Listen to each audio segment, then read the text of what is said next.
delighted to be joined today by Mark Berrisford-Smith. Mark, sir, how are you doing? I'm doing fine, thank you very much. Good. Listen, thanks for joining me today. Let me get straight into it because it's something that personally I want to ask. I kind of feel we're at a stage of the world where economics is so important, and yet we understand as regular human beings less and less about it. Is there a disconnect in your eyes between what we need to know and what we actually do know as a world of maths? I think the problem for most people is that there's just too much, and what ordinary people, well, sorry, not anybody, including people running businesses, what they find it hard to do is to wade through all that they hear and see in the media, and to know what's important. That and if you were to ask me what is the job of an economist, you could say it's to build fancy models, to do all sorts of analytical work, but actually, arguably the most important job of an economist is to tell the rest of the world what matters and what doesn't. And so that's what I try and do in my presentations, is to try and keep it fairly simple and maybe along the way to give them a few pointers as to particular bits of information that they will often get bombarded with that really they should ignore, and to try and point them to the ones that they should take some notice of.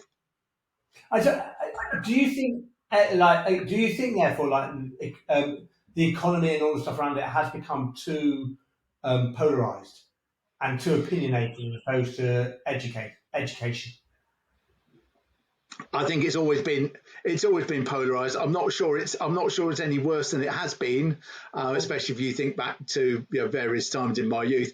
I think the issue perhaps is that if you were running a business during the 90s and the early 2000s, it all seemed pretty stable, and there was a fair amount of consensus about how to do stuff. And what we've seen in the last 15 years is that consensus is broken down. I mean, the consensus in the 1990s, early 2000s was that by and large, markets were the best way to sort things out. There's much less agreement on that, and certainly there's much less agreement on that among voters, and therefore among customers. That is now the way we should do things. But at the same time, you now get a situation where governments are kind of being pressured into doing more, and maybe more than maybe they'd wanted themselves to do, but then they find that they haven't got the money to do it.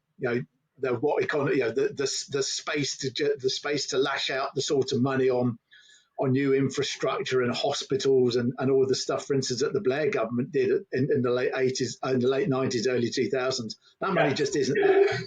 So now we've decided we want this stuff. We can't afford it.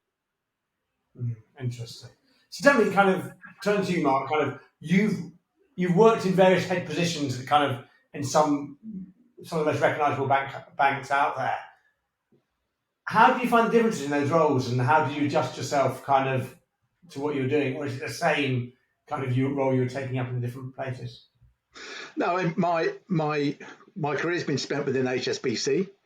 And for a large part of that, I've seen the job as being to go out and talk to our clients, and in various guises and various formats, because what will suit one bunch of customers won't suit another. So therefore, I've spent the last 25 years talking at any sort of event, from cozy client dinners, and they might be very metropolitan audiences.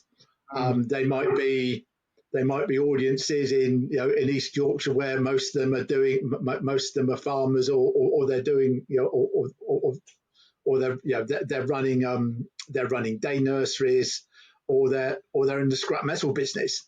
So a very wide range of audiences. Through from those to the more traditional sort of client breakfast, 50 people in, chat and questions, and then up to the big set piece, keynote addresses. So they all require different skill sets and different approaches.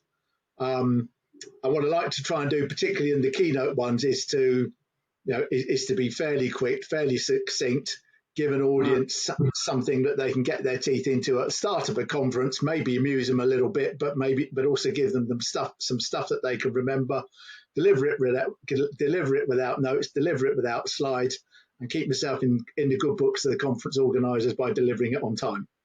Perfect. It's a dream. And I suppose you're in, especially for economists where we are used to the economists showing kind of graphs and kind of trends and all this other stuff. Are you trying to paint pictures? Is that what you're trying to do when you're giving that keynote speech? I do have slide decks. We don't run anything like as many as we used to. Having once followed a guy who I think had about 150. Wow. I wouldn't ever these days run more than 20. And generally, and even then, I'd probably only use slides more than half an hour, because I think if you're trying to be really condensed, then the slides don't help; they slow you down. So I'd only use slides for more than half for a slot that's more than half an hour. And it's not painting pictures; it's telling stories. That's okay. What you have to do.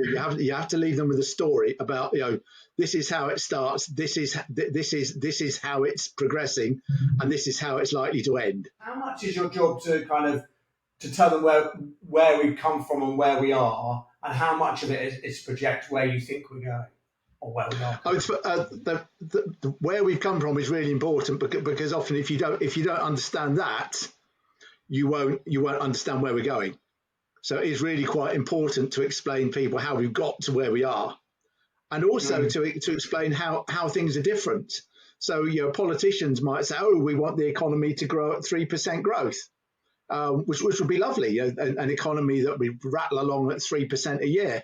But you have to explain to people that we haven't done that since the late 1990s. Yes. And why have we not done it since then? And why is it unlikely we're ever going to do that again?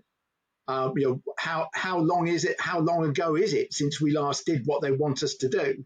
So just to try to give people that context on some of the history, and that I have to say is where being the age I am comes in handy, because I don't. If you go back to the 1970s, I don't have to look any of this up in books. I know I've lived it. Absolutely. So then I've got one last question.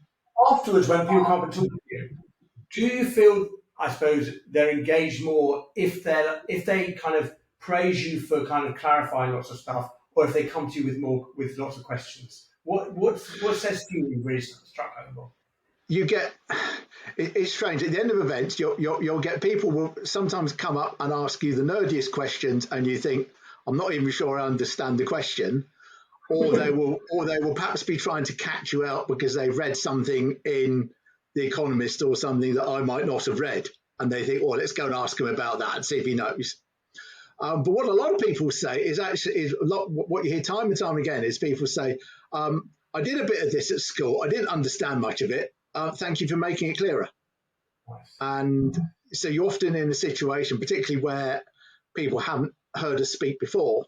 So maybe at a big conference that's not full of existing HSBC clients, we go and do those, and that would be the response you get a lot, is that I never understood this stuff. Thank you for making it clear. Thank you for making it interesting. And often what they say is, I was expecting this to be really dull, but actually it wasn't really dull. And what makes it not dull is that you try to tell them stories, but secondly, you try to link it to things that they will know about in their day-to-day life. So, when we're talking about the problems in retailing at the moment, you might, I'd probably talk about, because, we bought a lot of the stuff during the pandemic, and there's a lot of things.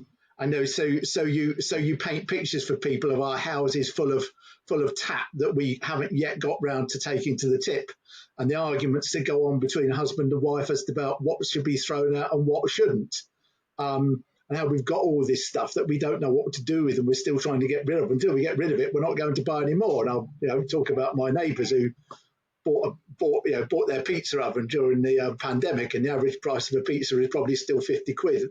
And that makes Domino's look cheap. That's the sort of thing that audiences might relate to. So it's telling them a story, but try bringing it back to them. When I talked about Brexit, I'd usually weave the dog into it and the fact we couldn't take him to France. And so when we come back after the pandemic, we start doing presentations again. People come up to me and say, "Have you still got the dog?" That's what they remember. Whether they remembered what I told them, I don't know, but they remember that I had a dog and that he couldn't go to France. It works. Listen, Mark, thank you so much indeed for your time today. It's been a pleasure speaking to you. No worries.